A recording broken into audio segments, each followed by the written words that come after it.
Before anything else, let me say this clearly. I haven't changed a single core event, conflict, or outcome. Everything that originally happened still happens, now expanded into a deeper, richer, more atmospheric narrative. Part 1. Before we start, please don't forget to like and subscribe. Funny how that phrase rolls off the tongue. Simple, automatic, almost rehearsed, just like how my marriage had become. Automatic, routine, hollow. You ever look at someone you love, someone you chose, someone you built a life with, and feel like you're standing in front of a complete stranger wearing your wife's face? Because that was me. That was exactly me. Standing in the doorway of our bedroom, the house so quiet I could hear the faint hum of the heater and the soft glide of Diane's lipstick cap clicking shut. She stood in front of the mirror, a tall, full-length thing with rounded golden edges we bought on a whim during a weekend trip. Back then, she'd kissed me in the store when I said she looked beautiful in the reflection. Now, she didn't even notice me. Her reflection twirled slowly. Glossy new designer dress hugging her like it had been tailored for her bones. Sparkling earrings catching the warm glow of the lamp, the faint scent of her perfume drifting toward me like a memory. She looked stunning, stunning in a way that used to be for me, for us, for our nights, our dates, our life. Now it looked like she was dressing for, I don't know, the world, the mirror, someone else. She admired herself from every angle with a focus I hadn't seen in months, maybe years. Wow, I said, leaning against the doorframe, forcing a smile that felt too heavy for my face. That dress ought to be illegal. I might need to call the fire department just to cool down. Nothing.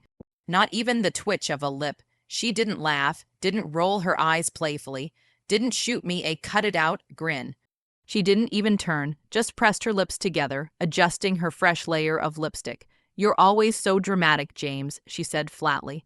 And there it was, the tone I had grown used to. The tone that used to be reserved for her coworkers or bad drivers.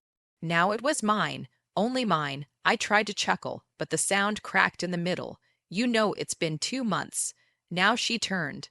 Slowly, like acknowledging me was something she had to drag herself through. 2 months since what? She said, eyebrows raised like I was inconveniencing her. "You know what?" I stepped farther into the room, not threateningly, not aggressively, just trying to shrink the emotional distance between us. "Since we last connected," she snorted, a sound halfway between dismissal and annoyance. "God, James, not this again." I blinked. "Not this again, Diane. We're married. We're supposed to talk when things go cold." "Oh, please," she shot back, voice rising. "You think I don't feel the pressure every time you hover around me like a lonely puppy?" Pressure. My chest tightened. "I'm not asking for a miracle. I'm asking for a moment.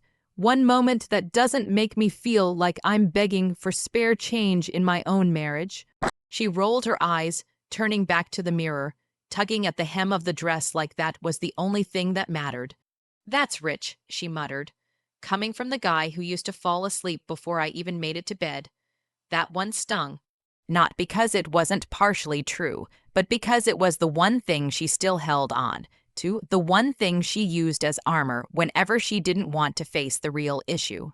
"Yeah," I said quietly. "I was tired, working late, fixing the house, paying off that credit card you treat like Monopoly money."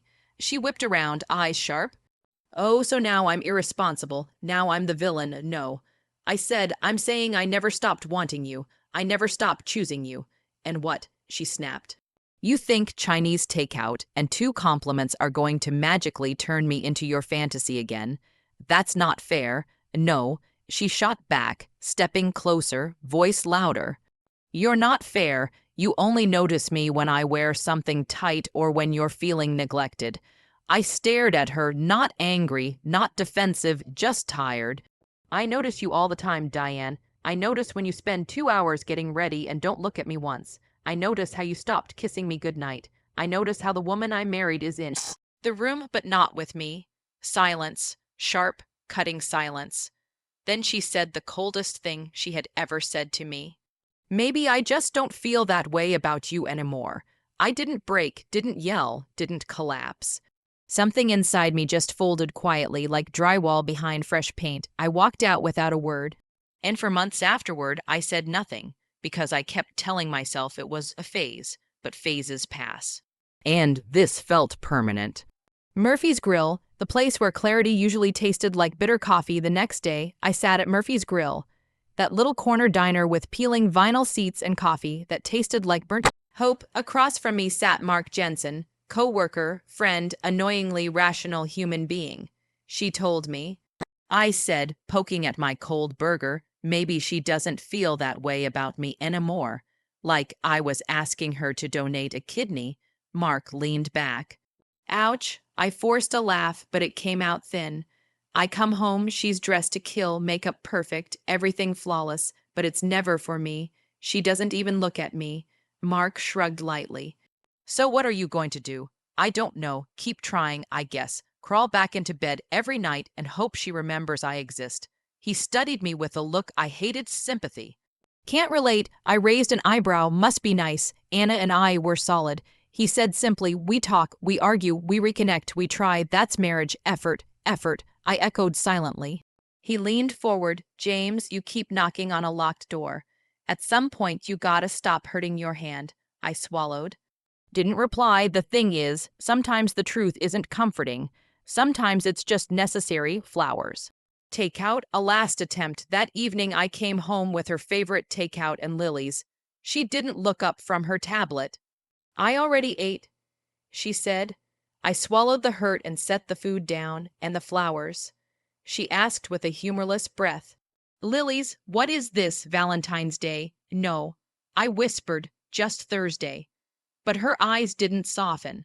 James, you're trying too hard. Trying, I said, is all I have left. She stared at me like she was examining a stain on her shirt. Then I tried one last thing, stupid, small, hopeful. That dress from yesterday, you looked beautiful in it. Maybe tonight you could wear it again, and we could. Her head snapped up. Are you serious? You bring home greasy food and gas station flowers, and now you want me to dress up like some 90s sitcom wife. That's not what I meant. But that's how it feels, James, like I'm a vending machine and you're pushing buttons hoping for something to fall out. My throat tightened. I'm trying to be your husband, but I can't do it alone. She stood, grabbing her blanket and tablet. I'm tired. That's not an answer. It's the only one I've got. Then the bedroom door closed soft. Final, the night clarity finally whispered hours later. In the silence of my small office, I opened the banking app. Just to distract myself, then I saw the numbers, $180, Eden Spa $2, $149, Bellevue Boutique $3, $142, Skin Haven $92, Glow Bar Nails 8 days. And that was just the highlight reel. I didn't yell, didn't slam anything. I just stared as something inside me aligned. Like the blurry picture had finally sharpened, she had poured everything into herself, image, vanity, boutiques, perfection. And I had poured everything into us, except there was no us. Not anymore. That was the night the shift began. Not in her, in me. Morning, suitcase, Oregon, space. The next morning, I booked a flight to Oregon. No hesitation, no guilt. When she walked in and saw the bags, she blinked. Where are you going? Oregon, I said.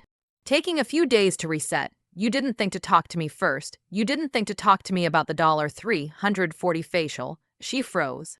I picked up my bags. I'll call you when I land. And just like that, I stepped into a different phase of my life.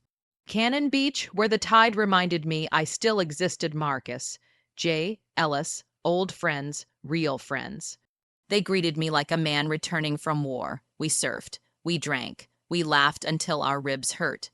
And somewhere between the crash of the waves and the warmth of the fire pit, I felt myself again, not the husband crawling for crumbs, not the man living in silence, just James, and that was enough. The call that showed me who she really was. I was sitting on the bluff, watching the sunset bleed into the water when my phone buzzed. Diane, James, what the hell happened to the card? It declined at my appointment. I froze the spending. I said calmly, you don't get to do that. I do. I replied, I'm done funding things that don't feed the marriage. You're being dramatic. No, I said softly. I'm being aware. Her voice trembled barely. So what now? Now, I said, things change, and I ended the call.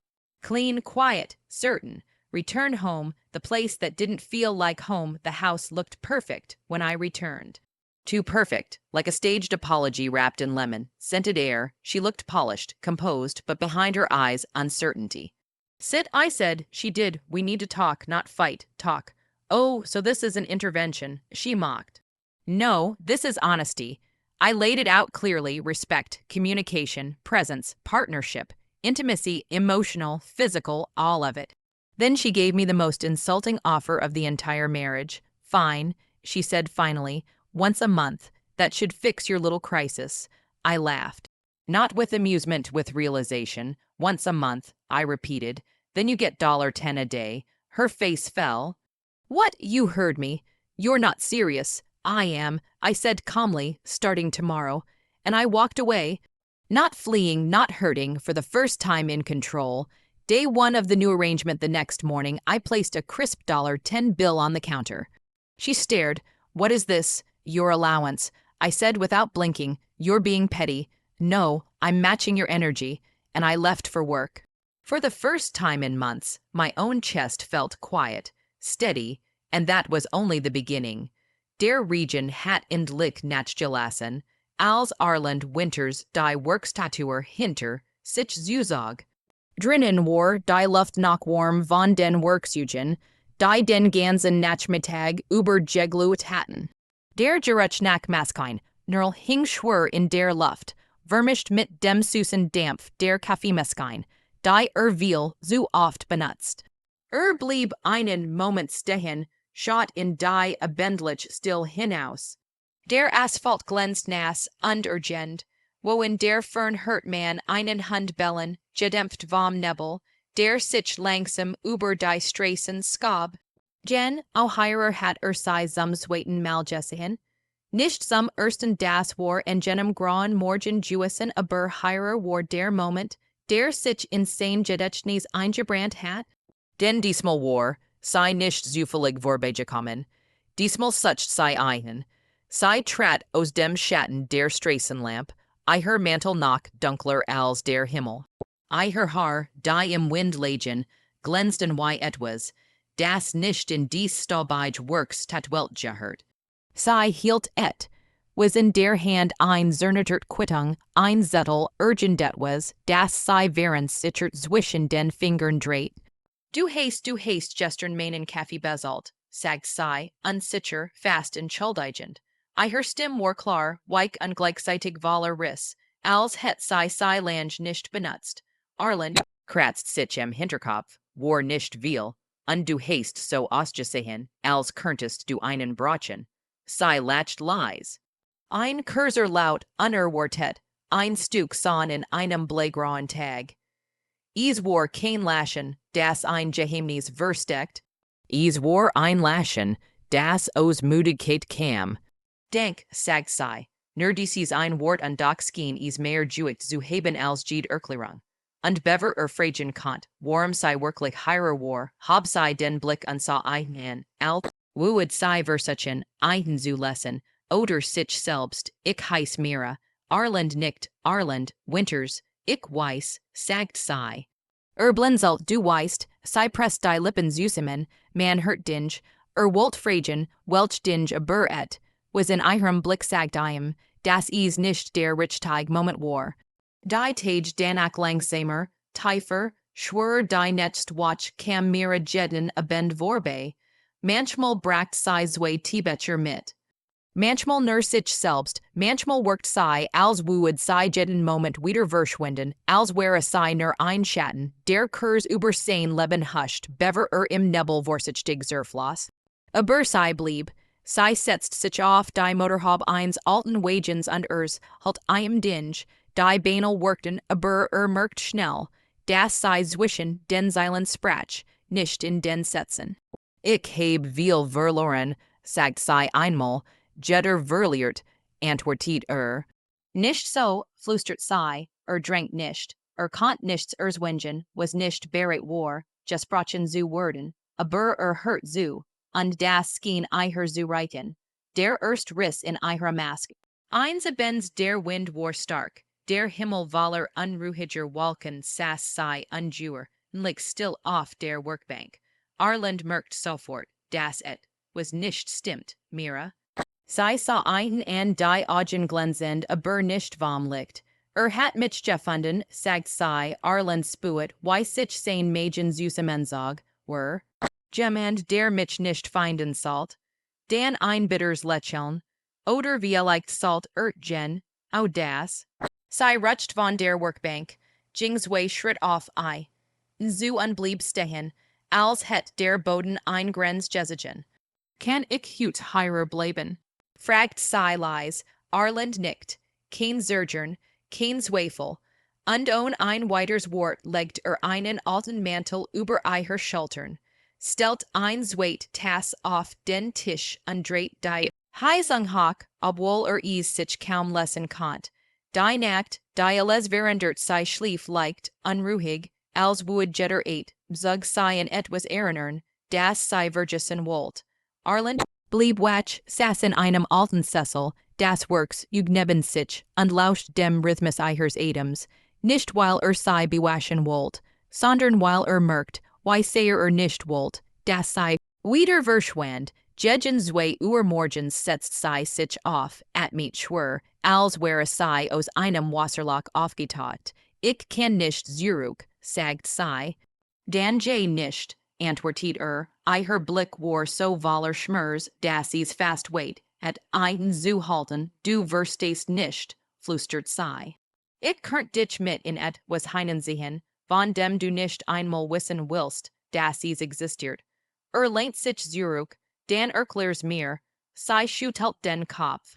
Ich darf nicht, aber du willst, sei schwieg, und schweigen war antwort genug. Der Morgen danach kein Luge mehr zwischen einen als die Sonne aufging, saß sei bereits aufrecht, den Mantel von den Schultern gerutscht, Hand kalt und verkrampft. Arland, sei sprach seinen Namen so, als would sei testen, why sich anhört, wenn man mit Angst mischte. Ich muss dir was sagen, begann sei. Doch in diesem Moment klopft es in der Werkstattür, hart, rhythmisch entschlossen, Miras Augen weiteten sich, les Blut, which aus ihrem Gesicht. Ist es, hocht sei, Arland standoff, langsam, ruhig, aber in seinem Blickglam etwas, das Lang nicht gebracht hat, öffnet die Tür, da stand ein Mann im dunklen Mantel, Tür. Glatt Jeffahalik in seiner Ruhe, sein Blick wandert an Arland vorbei sucht fand Trafmira, sei Erstad, der Mann lächelt. Es war ein Lächeln, das nicht swarms enthielt, Mira, sagt Nur ihren Namen und doch vibriert die Luft zwischen einen wie Kurs vor einem Jupiter, Arland verst und in diesem Moment, das Heirer war kein Zufall. Kein simpler Streit, kein ex-Freund der nach antworten sucht, das war etwas Größers, Dunklers, Verwickelter. Und Mira stand mitten darin, was folgt, war kein Kampf sondern einen Shade, Arland stellt sich zwischen Mira und den Mann. Nicht heroisch, nicht impulsiv, einfach, weil was in ihm wust, das das tun must. Der Mann hab ein Augenbraw. Du verstehst nicht, worauf du dich einlässt. Arland antwortet ruhig, Dan erklär's mir. Der Mann lächelt wieder ein Duns scharfs Lächeln. Das Wort Mira tun. Ob sei will oder nicht. Mira stand nun hinter Arland, ihr Hand zitternd, ihr Stimme kaum hörbar. Arland bit las mich das Klaren. Dreht sich nicht aber sein Stimme war fest, nicht wenn dire Angst macht. Der Mann sah beid an als would einen Shade ungfällen, Dan sagt ihr habt Drehtage, und Jing. So einfach, als would sicher sein, dass es kein Roll spielt, was Arland tat. Nach seinem Weggang verandert sich die Luft. Und Mira sie sank auf den Stuhl, der Mantel glitt wieder über ihr Schultern. Diesmal wammt sei nicht. Word zurückkommen, sagt sie, nach Drehtagen. Arland nickt. Den Nutzen war die Zeit. Sei sah einen überrascht verletzt denkbar verwirrt, alles auf einmal. Du willst trotzdem, dass ich bleib, ja, auch wenn ich dir alles zerstören könnt. Vielleicht sagt Arland ruhig, aber du hast mir nichts getan. I her ogen fulten sich langsam mit trennen, die sei a bur nicht fallen ließ. Ich het nie gedacht, das gem, and why du, sei brakab, wartiet, und das war genug, die netzen Drehtage lieb, Angst, war I dies Drehtage fulten sich and why ein Leben.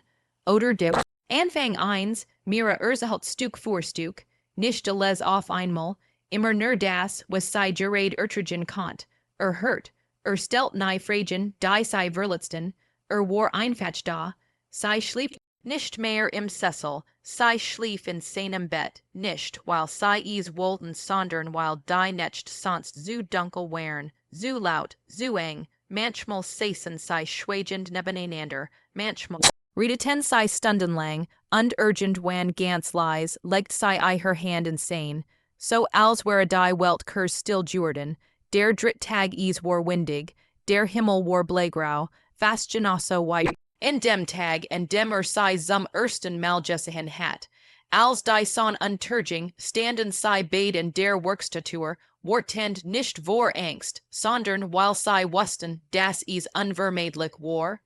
Als der man zurückkam, stand nicht mehr allein, und mira wust, jetzt wued alles entschieden, beelegt für sei, beelegt gegen sei, beelegt für Arland, beelegt gegen ein, aber sicher nichts wued wieder so sein wie zuver,